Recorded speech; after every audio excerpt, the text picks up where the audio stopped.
मित्रांनो, आज मी तुमची परीक्षा घेणार आहे। आज मी तुम्हाला एक लक्षण समुच्चय सांगणार आहे आणि तुम्ही मला त्याचं निदान करून सांगायचं आहे। काय होतं, एखाद्या दिवशी बहुतेक वेळा आपल्याला पोट किंवा पाठ या भागामध्ये त्वचेवरती अशी बारीक चुणचुण व्हायला लागती, थोडंसं दुखायला लागतं, थोडंसं लाल बारीक पुरळ आल्यासारखं होतं आणि आपल्याला अशी शंका येते की एखादा किडा तर रगडला गेला नसेल ना, म्हणून आपण डॉक्टरांकडे जातो आणि त्यांना तसं सांगतो। पण डॉक्टर पाहतात तिथले छोटे छोटे फोड पाहून त्यांचं लगेच निदान होतं। काय निदान होतं तर नागिण किंवा नागवेडा किंवा हर्पीज इन्फेक्शन। आपण बरोबर ओळखलं। तर हा कॉमन आजार जरी असला तरी सुरुवातीला प्रत्येकाला एक थोडं विशफुल थिंकिंग असतं। कोणालाही वाटत नाही की आपल्याला हा नागवेड्यासारखा आजार झालेला असेल।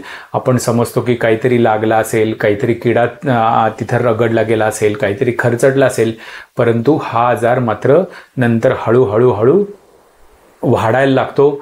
मग सुरुवातीला जी चुणचुण असते तिथं खाज यायला लागते, दाह व्हायला लागतो, प्रचंड वेदना व्हायला लागतात, क्वचित ताप पण येत असतो आणि होता होता 4-5व्या दिवशी तिथं पाण्याने भरलेले असे रसरशीत फोड यायला लागतात। परंतु हा व्हायरल इन्फेक्शनमुळे होणारा आजार आहे।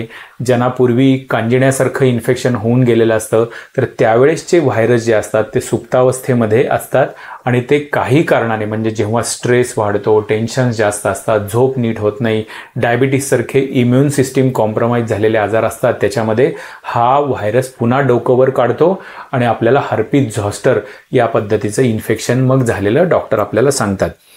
परंतु व्हायरल इन्फेक्शन असल्यामुळे हे सेल्फ लिमिटिंग असतं।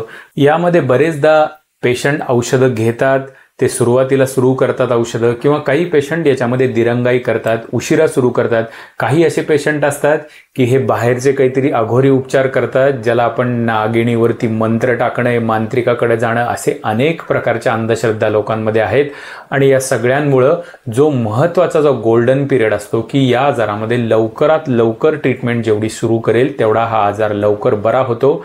आणि आजचा जो मुख्य आपला विषय आहे तो म्हणजे पोस्ट हर्पॅटिक न्यूरॅल्जिया ही व्हायची शक्यता। म्हणजे हे नागवेड्याचं इन्फेक्शन होऊन गेल्यानंतर 20 ते 30% दुर्दैवी लोक असे असतात की ज्यांच्यामध्ये हे जे व्हायरस असतात त्याच्यामुळे त्या मज्जातंतूंना दुखापत होते आणि त्यामुळं होणारी जी वेदना असते ही खूप त्रासदायक असते। ती अनेक दिवस, अनेक आठवडे, अनेक महिने, काही जणांना वर्ष सुद्धा हा त्रास होत राहतो। त्यामुळं पोस्ट हर्पॅटिक न्यूरॅल्जिया हा विषय आज मी मुद्दाम इथं घेण्याचं कारण आहे, कारण याच्या ज्या वेदना असतात ह्या अतिशय तीव्र स्वरूपात असतात। कधी म्हणजे एखादा विजेचा झटका बसावा या पद्धतीने वेदना तिथे होतात। कारण प्रश्न असतो हा आपल्या मज्जातंतूंचा असतो, त्या अत्यंत संवेदनशील असतात, त्यामुळे होणाऱ्या वेदना ह्या तीव्र स्वरूपाच्या असतात।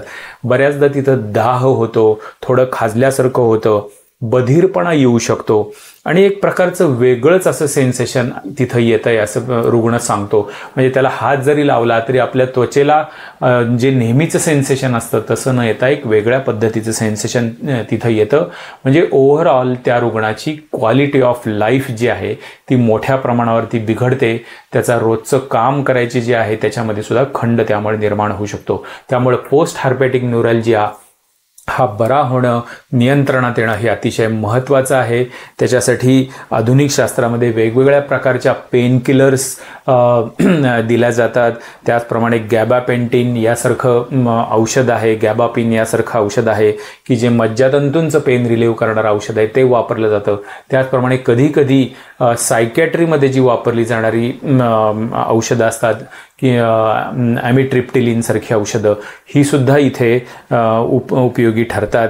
तर वेगवेगळ्या पद्धतीच्या ह्या औषधांचा वापर केला जातो, त्याच्याने लक्षणं कमी होतात, परंतु या औषधांचे झोप येणं, गुंगी येणं, सुस्त दिवसभर वाटणं, कामावरती नीट लक्ष न लागणं, अशा अनेक प्रकारचे त्याचे साईड इफेक्ट या औषधांचे असतात। काही जणांना या औषधांचं व्यसन लागल्यासारखं लागू शकतं। त्यामुळं आयुर्वेदामध्ये या पोस्ट हर्पॅटिक न्यूरॅल्जियावर अतिशय उत्तम मॅनेजमेंट आपण करू शकतो। अनेक रुग्ण या पद्धतीच्या आयुर्वेदिक मॅनेजमेंटनी लक्षणमुक्त झालेले आहेत, हे मी तुम्हाला या निमित्ताने सांगू इच्छितो। तर आपण पुढचा जो भाग आहे त्या भागामध्ये प्रत्यक्ष त्याची चिकित्सा कशी करायची आहे ते पाहूया।